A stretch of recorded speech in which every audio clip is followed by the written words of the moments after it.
राति 9:08 समस्ते भावुता जे ह्यूमान सागर सुस्थ होइजिबे फेरी आसिबे जेहेतु लिभर सिरोसिस रोग रे अछंती किंतु ए 9:08 बोधे ओडिशा पई गोटे काल मुहूर्त थिला कारण भुवनेश्वर एम्स रे चिकित्सित होउथिबा ओडिशार सेही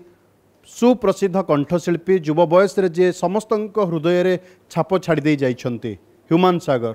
आखि बुझिछंती अपेराराई जोगु चले जाइछंती जे ए कथा केवल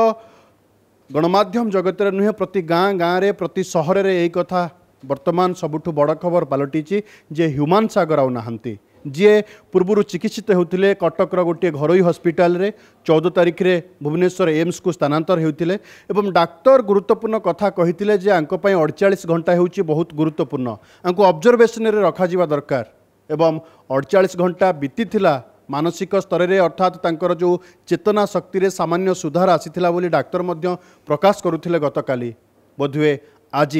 शेष निद्रा रे सोई जाइछंती और समस्त को निर्माण करिछंती ह्यूमान सागर मात्र 34 वर्ष बयस रे से जो छाप छाड़ी देकी जाइछंती से जागा को जीवा हुए तो बहुत बड़ कष्ट।